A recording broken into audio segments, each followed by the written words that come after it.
नमस्कार, आप देख रहे हैं खबरें दनादन। मैं हूं राजेंद्र देव। चलिए खबरों के सिलसिले की शुरुआत करते हैं। आज 2 दिन के गोरखपुर दौरे पर सीएम योगी 12 बजे महाराणा प्रताप इंटर कॉलेज पहुंचकर गोरखवासियों को विकास की सौगात देंगे। 1:15 से 1:30 बजे तक तारामंडल में पेस हार्ट सेंटर के कैथ लैब का उद्घाटन करेंगे। चुनावी साल शुरू हो चुका है और पीएम मोदी भी पूरी तरह चुनावी मोड में आ गए हैं। इसी के तहत वो कल से 1 महीने के भीतर करीब 100 रैलियों को संबोधित करेंगे। यूपी में पीएम की सबसे पहली रैली आगरा के कोठी मीना बाजार में 9 जनवरी को है। अब इस रैली में पीएम करोड़ों की योजनाओं का शिलान्यास और लोकार्पण करेंगे। बुधवार को सभा के स्थल का जायजा लेने एससी आयोग के अध्यक्ष सांसद रामशंकर कठेरिया भी पहुंचे। सीएम योगी 4 जनवरी को आगरा में होने वाली प्रधानमंत्री मोदी की 9 जनवरी को जनसभा की तैयारियों का जायजा लेंगे। पीएम के कार्यक्रम को लेकर प्रशासन सक्रिय हो गया है। जनसभा की तैयारियों के लिए बीजेपी के पदाधिकारियों ने भी मैदान में डेरा डाल दिया है। लोकसभा में बहस के दौरान राहुल गांधी ने सरकार से राफेल पर पूछे सवाल। सदन को बताएं, राफेल की कीमत 526 करोड़ से 1600 करोड़ रुपए कैसे हो गई। हंगामे के चलते सदन की कार्रवाई स्थगित हो गई। सपा के पूर्व अध्यक्ष और पूर्व उत्तर प्रदेश के मुख्यमंत्री मुलायम सिंह यादव को सुप्रीम कोर्ट से बड़ी राहत मिली। 1990 में कार सेवकों पर गोली चलाने के मामले में सुप्रीम कोर्ट ने मुलायम के खिलाफ एफआईआर दर्ज करने की याचिका को खारिज कर दिया। कोर्ट ने कहा कि इस अपील को दाखिल करने में बहुत देरी की गई। आपको बताएं कि इलाहाबाद हाईकोर्ट के फैसले के खिलाफ अपील दायर करने में 277 दिनों की देरी हुई। इसके बाद सुप्रीम कोर्ट ने भी इसे खारिज कर दिया। 6 फरवरी 2014 को मुलायम ने मैनपुरी में बयान दिया था कि उनके आदेश पर पुलिस ने गोली चलाई थी। इसके खिलाफ राणा संग्राम सिंह ने याचिका दायर की थी। राम मंदिर पर पीएम मोदी के बयान पर विश्व हिंदू परिषद के कार्यकारी अध्यक्ष आलोक कुमार ने कहा कि मंदिर का मुद्दा 69 सालों से कोर्ट में है। कोर्ट ने जल्द सुनवाई से मना किया है और अब तक सुनवाई के लिए बेंच का गठन भी नहीं हुआ है। हिंदू राम मंदिर के लिए अनंत काल तक इंतजार नहीं करेगा। दिल्ली में उज्ज्वला योजना के 6 करोड़ लाभार्थी होने पर एक कार्यक्रम का आयोजन किया गया। इसमें उपराष्ट्रपति वेंकैया नायडू ने 6 करोड़वीं लाभार्थी को एलपीजी कनेक्शन प्रदान किया। इस मौके पर पेट्रोलियम मंत्री धर्मेंद्र प्रधान ने कहा कि पीएम मोदी ने सबकी सरकार के अपने मिशन में उज्ज्वला योजना के लिए जो मकसद तय किया था वो पूरा हो रहा है। अब तक 6 करोड़ गरीब महिलाओं को एलपीजी कनेक्शन दिए जा चुके हैं। देश में रिफाइनरीज की क्षमता बढ़ाई जा रही है और ये दुनिया का सबसे बड़ी ग्रीनफील्ड रिफाइनरी देश बन रहा है। भारत अपनी आवश्यकताओं के साथ पड़ोसी देशों श्रीलंका, मॉरिशस, बांग्लादेश, भूटान, नेपाल को पेट्रोलियम प्रोडक्ट आपूर्ति कर रहा है।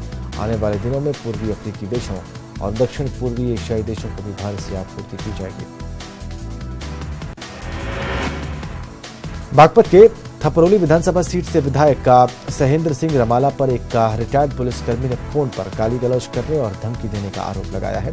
हरियाणा के से डीएसपी के पद से रिटायर्ड पुलिसकर्मी ओंकार सिंह ने पुलिस में इसकी लिखित शिकायत भी की है। वहीं विधायक और डीएसपी के बीच हुई फोन पर गाली गलौज वाली बातचीत सोशल मीडिया पर वायरल हो रही है। ओंकार सिंह का दावा है कि वायरल ऑडियो में विधायक उन्हें धमकी दे रहे हैं और गंदी गंदी गालियां भी दे रहे हैं। इस पूरे विवाद की जड़ में फेसबुक का एक पोस्ट है जिसे कथित रूप से शिकायतकर्ता डीएसपी के बेटे ने विधायक के खिलाफ फेसबुक पर वायरल किया था। इसके बाद गुस्से में आए विधायक ने उसके पिता को फोन किया और गालियां दी। राम मंदिर को लेकर पीएम मोदी के बयान के बाद अयोध्या से राम जन्मभूमि और बाबरी मस्जिद के पक्षकारों की प्रतिक्रिया सामने आई है। जन्मभूमि के न्यास के अध्यक्ष नृत्य गोपाल दास के उत्तराधिकारी कमल नयन दास ने खुलासा किया है कि हाल में इस मसले को लेकर अमित शाह से उनकी बातचीत भी हुई थी।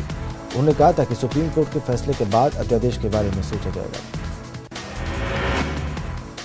वहीं बाबरी मस्जिद के पक्षकारों का कहना है कि कोई भी देश संविधान से चलता है और हम उनके फैसले का स्वागत करेंगे। और राम जन्मभूमि के मुख्य पुजारी सत्येंद्र दास ने अपनी अलग प्रतिक्रिया दी है।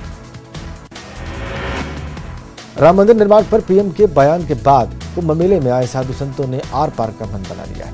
कुंभ मेला क्षेत्र में कई स्थानों पर स्वामी नरेंद्राचार्य जी की ओर से राम मंदिर को लेकर होर्डिंग्स लगाई गई हैं।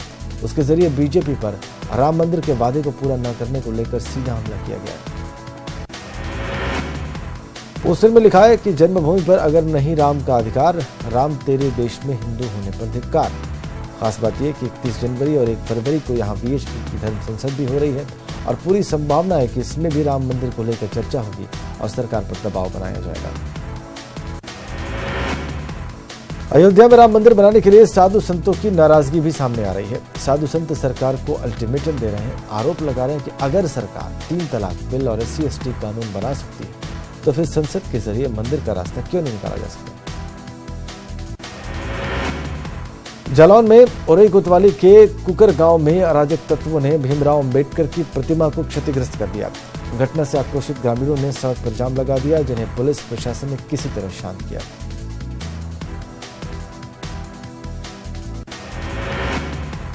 जौनपुर में भीमराव अंबेडकर की मूर्ति के बाद आगरा में देश के पहले प्रधानमंत्री पंडित नेहरू की 50 साल पुरानी मूर्ति चोरी हो गई।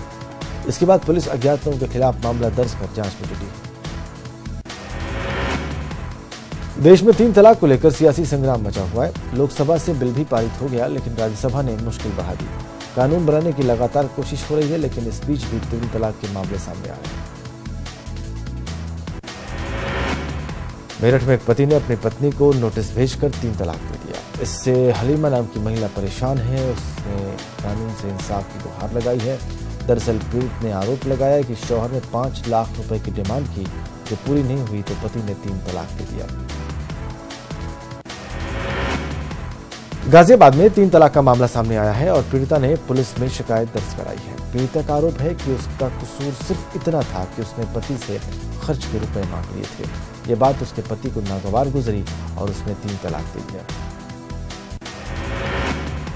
पीड़िता का कहना है कि उसकी शादी के 10 साल बीत चुके हैं, लेकिन अभी भी उसे दहेज के लिए तंग किया जा रहा था।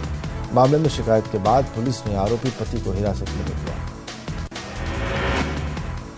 बुलंदशहर में एक बार फिर गोकशी की घटना सामने आई है। भोगपुर गांव के जंगल में गोवंशों के अवशेष मिलने पर ग्रामीणों का गुस्सा फूट गया।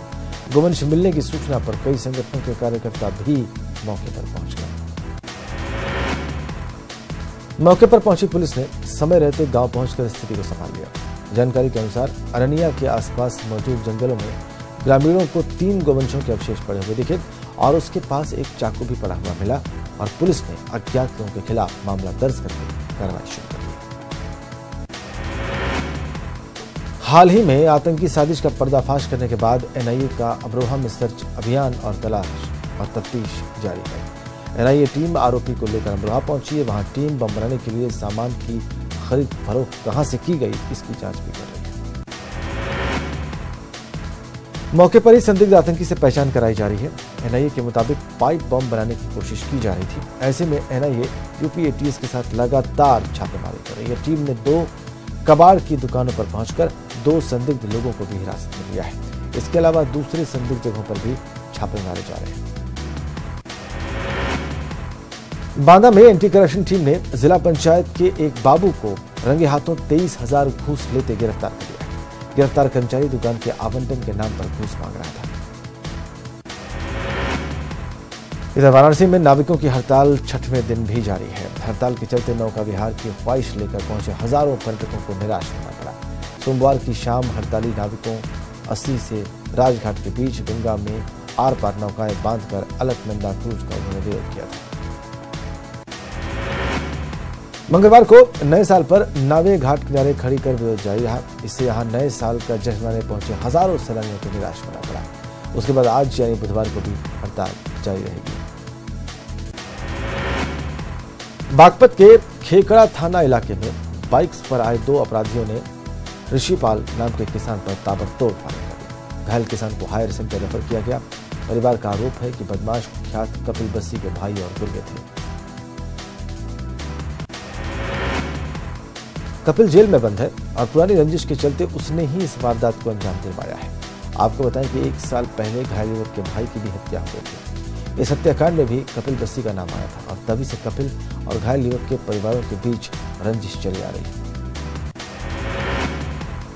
शासन की ओर से प्रदेश के सभी जिलों में मिड डे मील के खातों और उसके वितरण की जांच के निर्देश जारी किए गए हैं। ये सारी कार्रवाई बाराबंकी में मिड डे मील बांटने के नाम पर किए गए करीब 4.25 करोड़ के घोटाले की पोल खुलने के बाद शुरू हुई है। न्यूज 18 ने पहले ही मिड डे मील के नाम पर चल रहे बड़े घोटाले के मुद्दे को प्रमुखता से खबरों में दिखाया था। शासन के निर्देश पर निर्देशक मध्याह्न भोजन प्राधिकरण ने सभी डीएम्स और बीएसएस को मिड डे मील से जुड़ी जांच के निर्देश दिए हैं। ये पूरी जांच खुद डीएम की निगरानी में होगी। प्रयागराज में कुंभ मेले की शुरुआत हो गई है। कुंभ में एक के बाद एक कई अखाड़ों की पेशवाई निकली। इन तस्वीरों के साक्षी प्रयागराज के लोग बने। इस नजारे को देखने के लिए प्रयागराज में दूर दराज से लोग आए। उन्होंने भी साधु संतों की पेशवाई की भव्यता देखी। इस बीच अखिल भारतीय अखाड़ा परिषद ने भी पेशवाई निकाली है, जिसकी दिव्यता और भव्यता की तस्वीरें आपको दिखा रहे हैं। इन तस्वीरों का साक्षी बनने के लिए लोग दूर दूर से प्रयागराज पहुंचे थे ताकि साधु संतों की पेशवाई में शामिल हो सके। वहीं प्रयागराज में शुरू होने वाले कुंभ मेले को लेकर झांसी मेडिकल एसोसिएशन ने बुधवार को 9 लाख रुपए की कीमत की दवाइयों को ट्रक में लोड करवाकर लखनऊ के लिए रवाना किया। कुंभ मेले में श्रद्धालुओं की बीमारी के इलाज के लिए मुफ्त दवाइयों को उपलब्ध कराने के लिए झांसी के केमिस्टों ने सहयोग करके 9 लाख की दवाइयां कुंभ भेजी। रायबरेली के ऊंचाहार इलाके के पूर्वा मजरे के इटौरा बुजुर्ग गांव में मंदिर के गेट पर पुजारी का शव लटका हुआ मिलने के बाद हंगामा हो गया। यहां पर बाबा प्रेमदास की लाश मंदिर के गेट पर रस्सी से लटकी हुई मिली। मंदिर की जमीन को लेकर विवाद चल रहा था। ऐसे में लोगों का आरोप है कि जमीन के लिए ही बदमाशों ने बाबा का कत्ल कर दिया। वही जानकारी मिलते ही भारी तादाद में लोग मौके पर पहुंचे और नाराज लोगों ने स्कूल में परिसर में तोड़फोड़ की और आगजनी की। पुलिस और स्थानीय विधायक ने लोगों को समझाने की बहुत कोशिश की, लेकिन उनका गुस्सा शांत नहीं हुआ। मुजफ्फरनगर में पुलिस और बदमाशों के बीच मुठभेड़ हो गई। पुलिस की जावी फायरिंग में एक बदमाश घायल हो गया, जबकि उसका एक साथी पुलिस को चकमा देकर फरार हो गया। घायल बदमाश की पहचान ताहिर के रूप में हुई है। उस पर 25,000 का इनाम था। इस मुठभेड़ में एक सिपाही को भी गोली लगी है। यह मामला पुरकाजी क्षेत्र के धमातपुर का है। इधर मेरठ में पुलिस और बदमाशों के बीच मुठभेड़ हो गई। इस मुठभेड़ में पुलिस ने 1 दर्जन मुकदमों में वांटेड सलमान नाम के बदमाश को गिरफ्तार कर लिया। सलमान के पैर में गोली लगी है, जबकि उसका एक साथी भागने में कामयाब रहा। मुठभेड़ थाना पल्लवपुरम इलाके में हुई। सहारनपुर में प्रेमी जोड़े की पिटाई करने वाले वायरल वीडियो की खबर का संज्ञान लेते हुए कुतुबशेर पुलिस ने 2 लड़कों को गिरफ्तार कर लिया है। इस मामले में 7 से 8 लड़कों का गिरोह शामिल है। इधर प्रतापगढ़ में नगर कोतवाली के जोगापुर गांव में अपराधियों ने एक प्रॉपर्टी डीलर की गोली मारकर हत्या कर दी और शव को रेलवे ट्रैक के किनारे फेंक दिया। सूचना पर पहुंची पुलिस मामले की जांच कर रही है। लखीमपुर खीरी के मोहम्मदी में गन्ने के खेत से लापता किशोरी का शव मिलने से सनसनी फैल गई। पुलिस ने शव को पोस्टमार्टम के लिए भेजकर जांच शुरू कर दी है। आगरा में एक वृद्ध की पीट कर हत्या कर देने से हड़कंप मच गया। थाना शाहगंज क्षेत्र के दौरेठा का यह पूरा मामला है, जहां पर आपसी विवाद के चलते 2 पक्ष भिड़ गए। मारपीट में बुजुर्ग की मौत हो गई। कुशीनगर के कुबेरस्थान थाना क्षेत्र में जमीनी विवाद में 2 पक्षों में जमकर मारपीट हुई। इस हुई संघर्ष में एक व्यक्ति की मौत हो गई और कई लोग जख्मी हो गए। घायलों को कुबेरस्थान सीएचसी में भर्ती कराया गया। बाद में मौके पर पहुंची पुलिस ने मृतक के शव को पोस्टमार्टम के लिए भेजा। पुलिस ने इस मामले में कई लोगों पर गंभीर धाराओं में मामला दर्ज करके गिरफ्तारी के प्रयास शुरू कर दिए। बुलंदशहर में दिल्ली बदायूं हाईवे पर बुधवार को दर्दनाक सड़क हादसे में 3 छात्रों की मौत हो गई। कहा जा रहा है कि रोडवेज बस ने स्कूटी में टक्कर मार दी और इससे उस पर सवार 3 छात्रों की मौके पर ही मौत हो गई। बाद में गुस्साए ग्रामीणों ने रोडवेज की बस में आग लगा दी, साथ ही हाईवे भी जाम कर दिया। पुलिस ने मृतकों के शवों को पोस्टमार्टम के लिए भेज दिया है। बस चालक फरार है। बरेली के प्रेमनगर थाना इलाके की गांधीनगर कॉलोनी में पुलिस की वर्दी में आए आधा दर्जन बदमाशों ने सर्राफ के घर में जमकर लूटपाट की। डकैती की सूचना पर एसएसपी और एसपी सिटी पुलिस फोर्स के साथ मौके पर पहुंचे और जांच पड़ताल में जुट गए।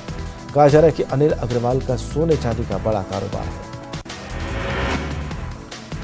इधर शामली में एक युवती ने युवक पर लव जिहाद का आरोप लगाया है। आरोप है कि युवक ने पहले तो पहचान छुपाकर उसके साथ शादी की, फिर उसका मानसिक उत्पीड़न किया।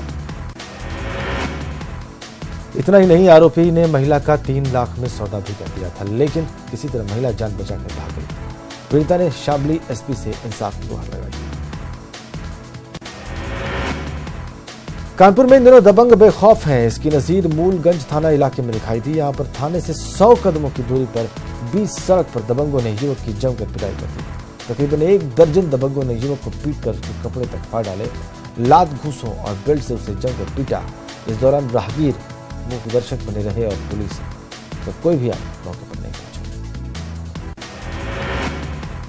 कानपुर में एक सिपाही ने दहशत फैलाने के लिए मोहल्ले में कई राउंड फायरिंग की। लोगों की शिकायत के बाद भी पुलिस ने आरोपी सिपाही को पूछताछ के लिए थाने में नहीं बुलाया। मुरादाबाद में सेना की स्पेशल ट्रेन से 180 कारतूस चोरी हो गए। सैनिक कारतूस बाहर रखकर टॉयलेट गया था। मुरादाबाद जीआरपी में इसकी रिपोर्ट दर्ज कर दी। शाहजहांपुर में पुलिस पिटाई से ही रिक्शा चालक की मौत के मामले में एसपी ने विभागीय कार्रवाई करते हुए दोनों पुलिसकर्मियों को सस्पेंड कर दिया है। वहीं मृतक ई रिक्शा चालक की पोस्टमार्टम रिपोर्ट आने के बाद कड़ी कार्रवाई के निर्देश दिए हैं। इधर कानपुर में नए साल में पुलिस सोशल मीडिया में पोस्ट कर अपराधियों को चेतावनी दे रही है। पुलिस के अधिकारी एसएसपी की फोटो लगाकर पोस्टर वायरल कर रहे हैं, जिसमें लिखा है, अपराधियों कान खोलकर सुन लो, या तो अपराध छोड़ दो या शहर, नहीं तो आगे पिस्तौल की फोटो लगाई जाएगी। लखीमपुर खीरी जिले के सरकारी जिला अस्पताल में फार्मासिस्ट के पद पर तैनात एक संविदा कर्मी का मरीजों की पट्टी मलहम करने के एवज में 100 रुपए घूस लेते वीडियो सोशल मीडिया पर वायरल हुआ है। मरीजों से मलहम पट्टी के बदले घूस लेते वीडियो के वायरल होने के बाद जिला अस्पताल के सीएमएस ने इसका संज्ञान लेते हुए जांच के आदेश दिए हैं। आगरा में राजस्थान सीमा से सटे इलाकों में खुलेआम शराब की होम डिलीवरी की जा रही है। शराब तस्कर आबकारी और पुलिस को चुनौती देकर बाइक पर शराब लेकर आ रहे हैं और उनके ऑर्डर उनको पहुंचाई जा रही है। शराब की होम डिलीवरी का वीडियो सोशल मीडिया पर जमकर वायरल हो रहा है। शामली की सिटी कोतवाली पुलिस ने संदिग्ध हालत में घूम रहे 2 युवकों को गिरफ्तार कर लिया। पकड़े गए दोनों युवक टावर से बैटरी चोरी करते थे। पुलिस ने दोनों की निशानदेही पर लाखों रुपए की चोरी की बैटरीज बरामद की हैं। हालांकि अभी भी इस गैंग से जुड़े 2 मुख्य आरोपी फरार हैं, जिनकी तलाश जारी है। आगरा में बेटी बचाओ बेटी पढ़ाओ अभियान के तहत रैली निकाली गई। इस रैली में भारी संख्या में स्कूली बच्चे शामिल हुए। थाना सिकंदरा क्षेत्र में नेशनल हाईवे 2 पर यह रैली निकाली गई। इसका आयोजन आगरा की कई संस्थाओं ने मिलकर किया। गुजरात के सोहराबुद्दीन एनकाउंटर मामले में सुप्रीम कोर्ट के फैसले पर उत्तराखंड के मुख्यमंत्री त्रिवेंद्र रावत ने कांग्रेस पार्टी पर जुबानी हमला बोला। उन्होंने कहा कि तत्कालीन यूपी सरकार और गांधी परिवार ने इस मामले में बीजेपी के राष्ट्रीय अध्यक्ष को फंसाने का काम किया था।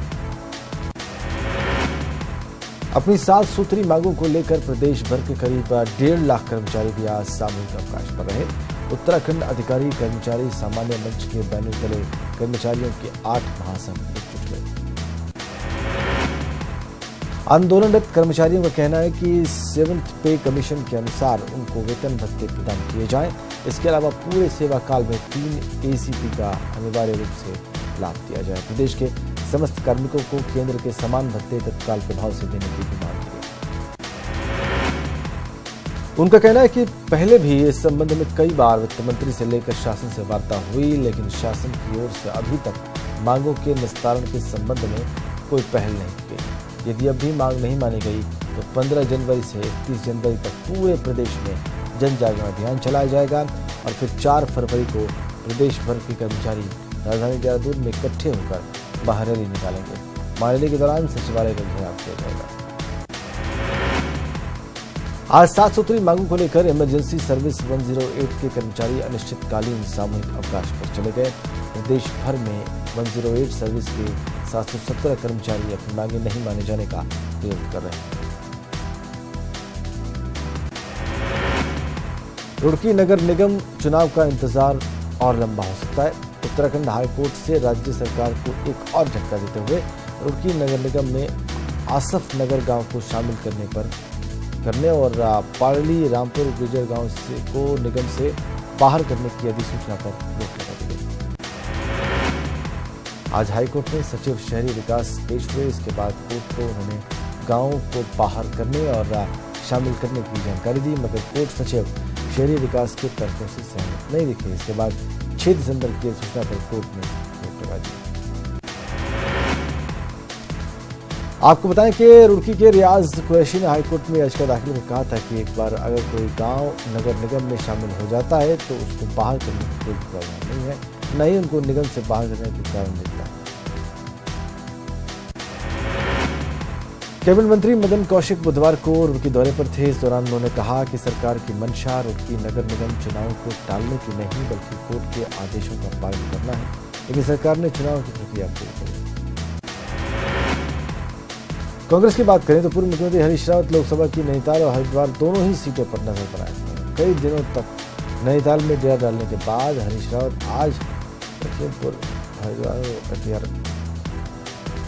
आज हरिद्वार पहुंचे और कांग्रेस कार्यकर्ताओं को संबोधित किया। हालांकि यहां भी गुटबाजी साफ नजर आई और हरिद्वार की मेयर अनीता शर्मा हरीश रावत के कार्यक्रम में नहीं दिखी। हरीश रावत ने सभी को 2019 के लिए जुटने का आह्वान किया। उत्तराखंड में जल्दी ही कुछ गैर कानूनी कानून खत्म हो जाएंगे। साथ ही वैष्णो देवी श्राइन बोर्ड की तरह 4 धाम श्राइन बोर्ड भी बनाया जाएगा। वित्तीय आयोग ने राज्य सरकार को कई गैर कानूनी कानूनों को खत्म करने की सिफारिश की है।